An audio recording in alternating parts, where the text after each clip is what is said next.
Get set to hear about Gil Brandt.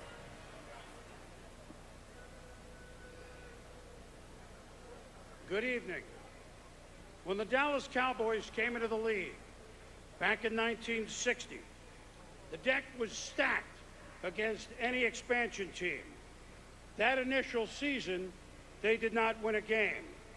It was stacked so much that it was expected that they wouldn't be heard from for a long, long time. But the Cowboys had assembled a trio of gentlemen who proved very quickly that they were the best and they were the brightest. President Tex Schramm, Coach Tom Landry, and Vice President of Player Personnel, Gil Brandt. Fittingly, those three are together here now again in Canton. In 1966, Dallas had its first winning season. It was the start of 20 straight winning seasons, playing in 12 NFL or NFC championship games, 5 Super Bowls, and of course, winning 2 of them back then. You cannot do this without players, and nobody was better at finding them than Gil. He revolutionized scouting, used computer technology, intelligence tests, in short, a true trailblazer. He found 53 players who combined for 178 Pro Bowls. How's that? The first draft pick ever, Bob Lilly. How's that? His last #1 draft pick was Troy Aikman, both here in the Hall of Fame. As is a 10th round pick back in the day named Roger Staubach. He remains just as up to date today with his work for NFL.com.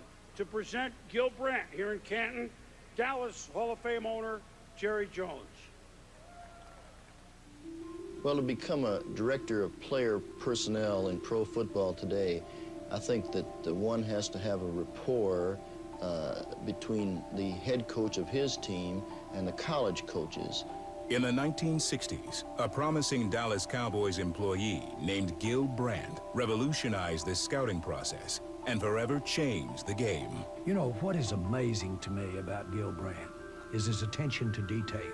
He developed concepts going into areas of evaluation that were unique. We use this forum here to describe a man's physical build in hopes that we can project what his playing weight will be in the National Football League. He was one of the first to ever create a computer bank, back when the computers were pretty antiquated compared to today. But he applied that to the personnel acquisition for the Dallas Cowboys.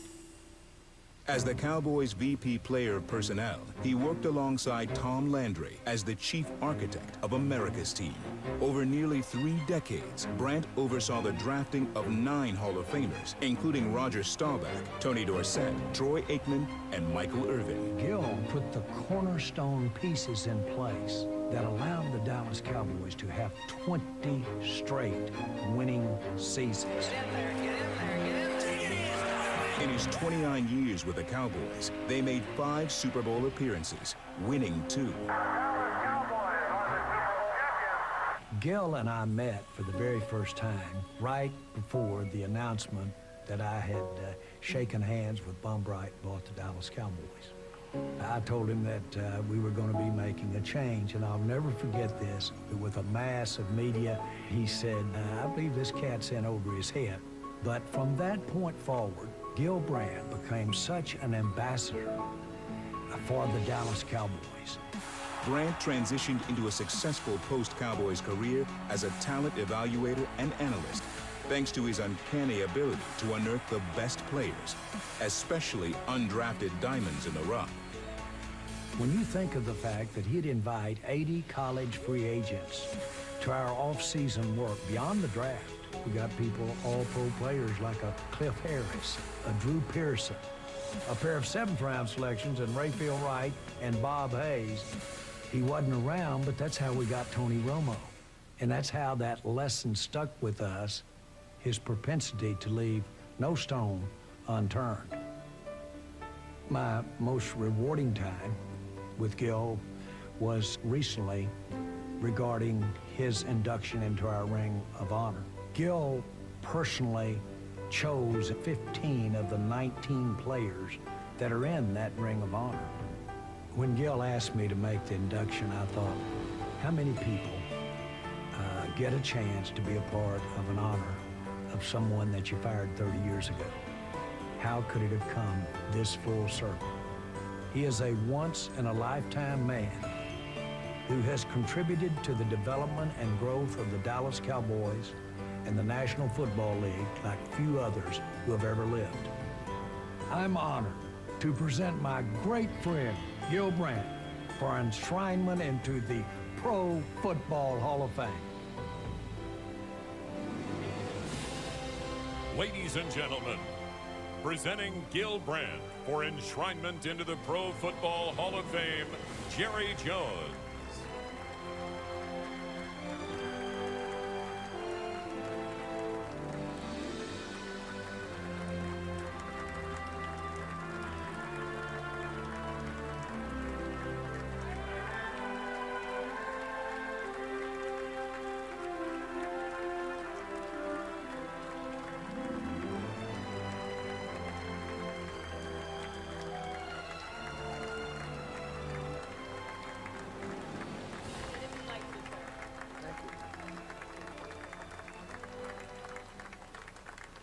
Thank you all. It's been a great honor to be here this evening in historic Canton, Ohio, the birthplace of professional football. Who would have thought the Canton Bulldogs would have been a catalyst to lead us where we are today, with the National Football League being the biggest sports league in the world. And thank you to those who asked, no, I was not a scout for the Bulldogs. I would like to begin tonight by recognizing my family and thanking my beautiful wife, Sarah, my son, Hunter, and my wife, Callan, for always being at my side. With all the travel and long, long days in today's, in this industry, you have to have a supportive family, and I have been blessed to this very day. Thank you very much. Thank you to the Hall of Fame voters for allowing me to be here today. And a special thanks to my fellow Hall of Famer, Jerry Jones, for the greatest honor of him presenting me for induction. As you know, Jerry and I have come a long way since our first 3 months of working together. When we parted ways following the 1989 draft, I could not have imagined how incredible the next 3 decades in the NFL would become. Jerry, thank you for today's wonderful presentation. Thank you for inducting me into the prestigious Cowboys Ring of Honor last season. And thank you for making me a free agent 30 years ago. Jerry and the entire Jones family has done an unbelievable job of building the Dallas Cowboys into one of the most valuable sports franchises in the world. Jerry has been an incredible catalyst and leader for the NFL's growth since it came onto the scene in 1989. I want to especially thank another member of the Cowboys family, Public Relations Senior Vice President Rich Dalrymple, for being such a trusted friend. He's one of the best there is. I must recognize 3 legendary men who aren't with us anymore, but made such a defining impression on not only the Cowboys franchise, but the NFL as a whole. Mr. Murkison has never received the proper national recognition for his contributions to the NFL. His vision in 1960 of what a pro football team should look like led into one of the showcase franchises in NFL history. His resounding commitment to Tex, Tom, and myself was the foundation of what has become today's America's team. Tex Schramm was one of the most visionary men in modern sports history. He was an innovator who never stood still, and along with Commissioner Pete Rozelle, led the dynamic growth of the NFL in the 60s, 70s, and 80s. What would a generation be today without instant replay? Thanksgiving Day games on national television, and the world-renowned Dallas Cowboys cheerleaders.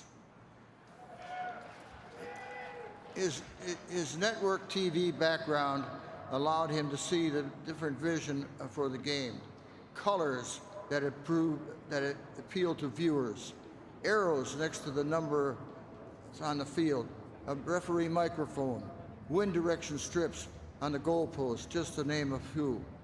We once shared a bridge between our properties in Dallas, and now I'm so proud our bus will share a room here in Canton.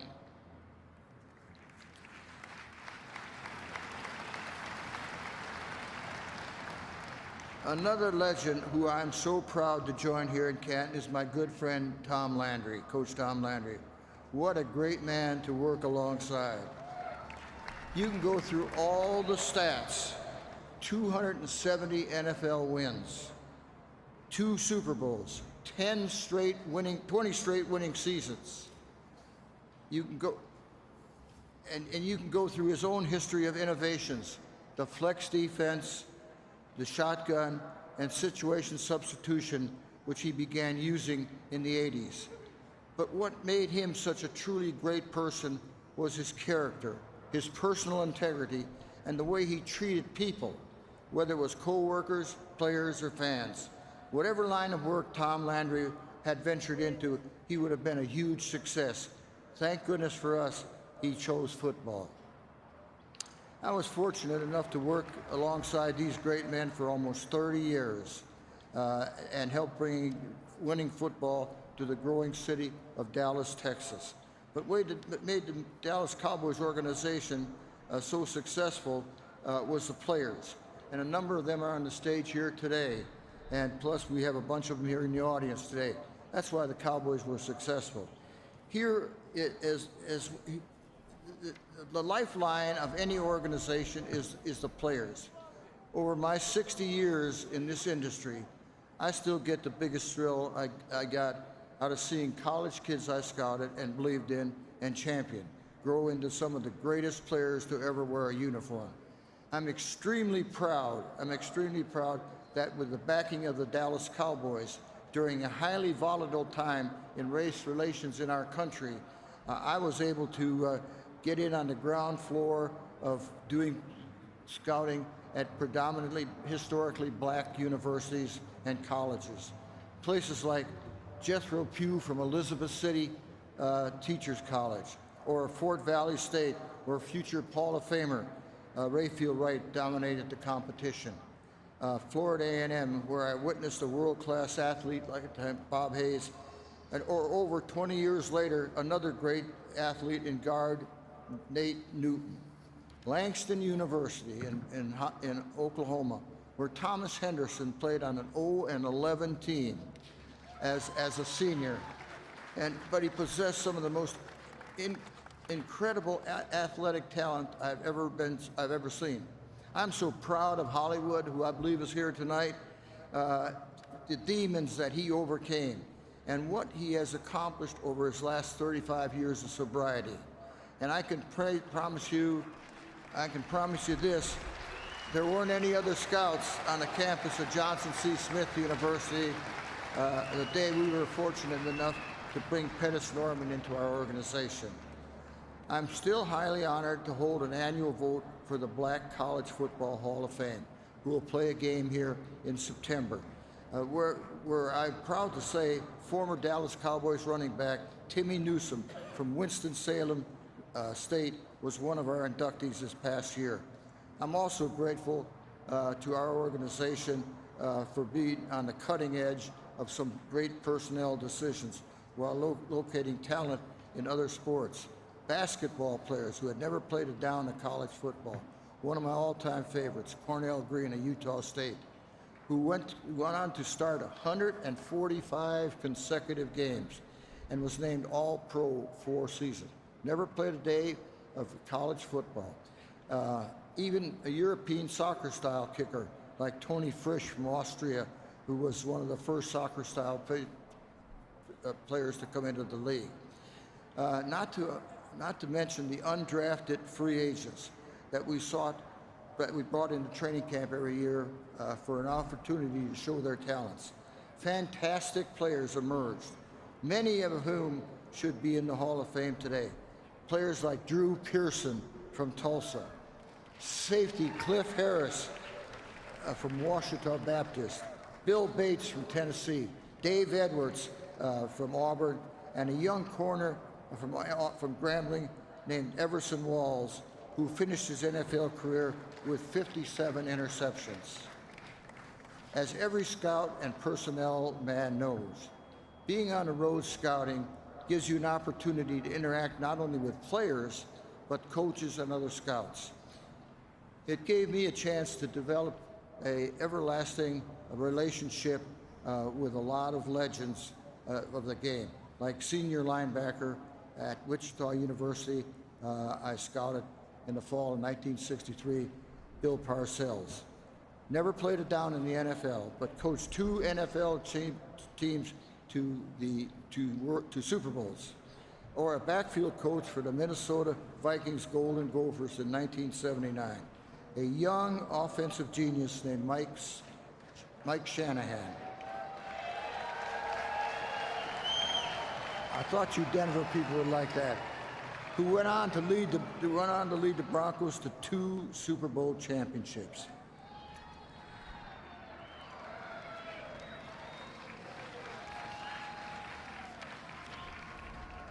Some of them weren't even in coaching. Like a brand new 31-year-old head coach of the Indiana Hoosiers basketball team during a scouting trip to Bloomington, Indiana. This was my first encounter with my most endearing lifelong friend, a legendary Bob Knight. And some of you just cannot fathom, like a 12-year-old kid whose dad, Steve, was a coach at Navy. He would run routes on the practice field for quarterback Roger Staubach during my scouting visits to Annapolis in the early 60s. How was I to know that that little boy who loved football so much would be a 6-time Super Bowl champion named Bill Belichick?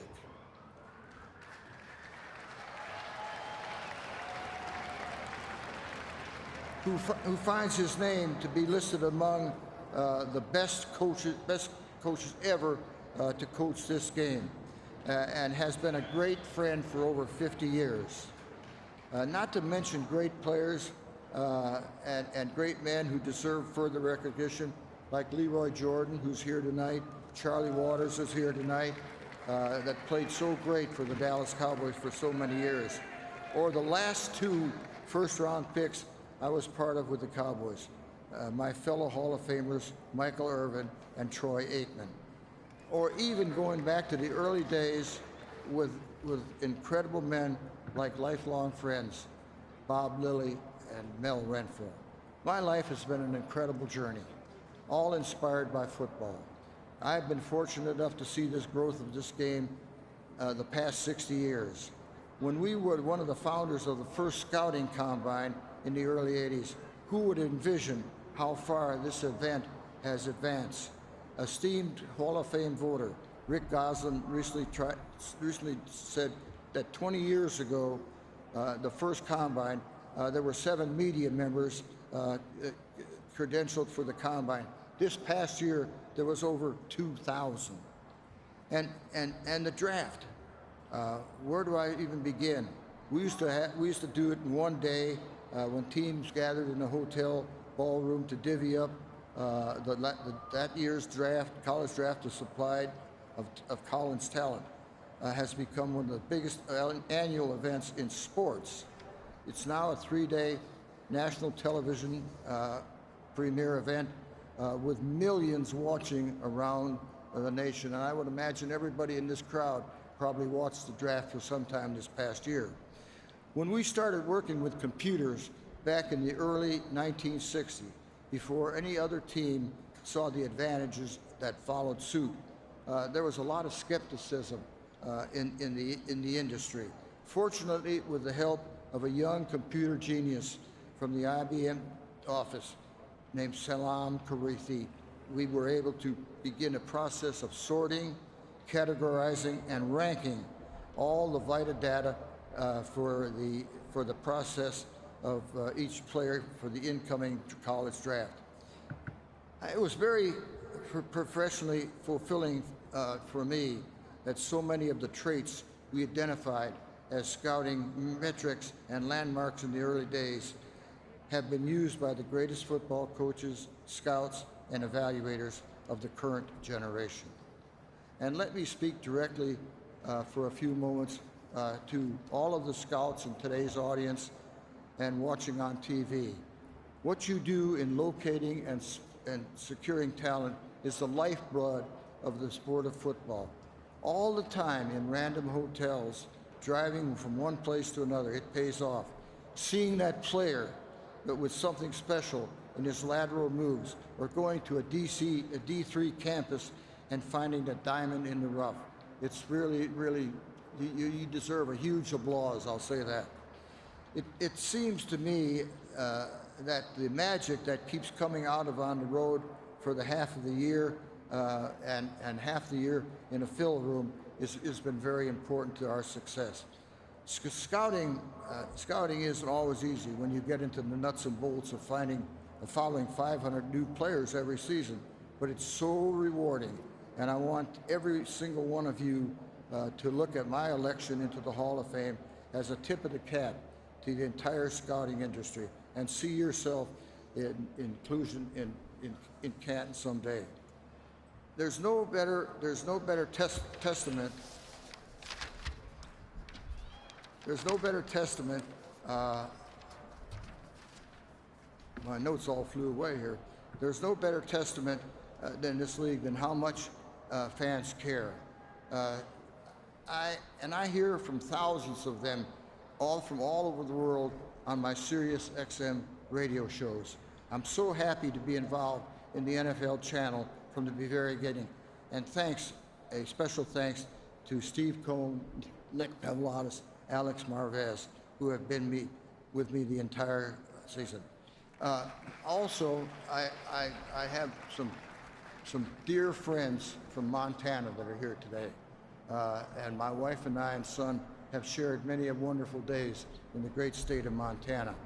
And when I talk about the two, Jamie Roberts, what a wonderful guy he is, and Brian Wheeler, who's been so helpful over so many of the years, as I wanted to say. And then we have so many people that are local people that I know and want to thank. You know, it starts with my good friend, my good friend. He's a pretty good friend. I can't think of his name.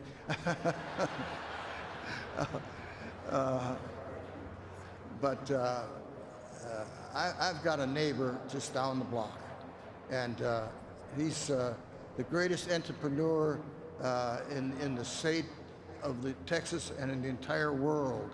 And he's here tonight with his family and 2 children. And nothing would be more complete here unless I talked about Randy Allen, a high school coach at Highland Park High School, who has won the state championship 3 years in a row and overcome a great deal. And it's not only that, he was the 2018 high school coach of the year, and I spend many afternoons over there. And I've got a great dear friend by the name of Fraser Maxwell, who's really been my personal assistant for the last 20 years and really keeps me on the straight and narrow. I'm here today because of a great organization. And that great organization, as far as I'm concerned, is the Office of the National Football League. Everybody that I've worked with at 345 Park Avenue, and I have had the pleasure of working alongside for past 3 decades, but especially Greg Aiello, who's no longer with the league, Tracy Perlman, who does such a great job with the players, Michael Signora, Pete Abitante, Joe Brown, and Commissioner Roger Goodell for their respect and assistance. I'm here today because of the great organization like the Dallas Cowboys that had an owner, a general manager, and a head coach who believed in my ability to find talented players and build a roster. The great players we were fortunate enough to draft and sign are the reason the Cowboys have won 5 Super Bowls.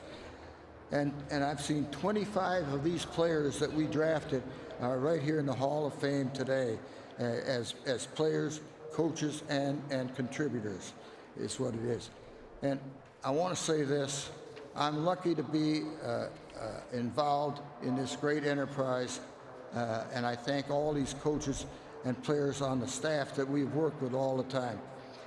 I'm so proud of being a part of a continuing impact of the National Football League.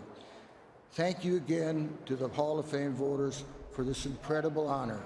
And thank you for every one of you who's here today and the millions of Cowboy fans all over the world.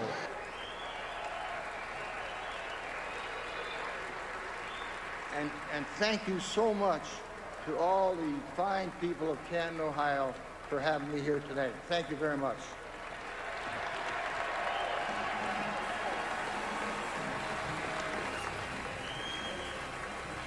Well, a big reason why there are Dallas Cowboy fans all over the world is because of what Gil Brandt was able to do. Part of the front office that put together 20 straight winning seasons from 1966 to 1985.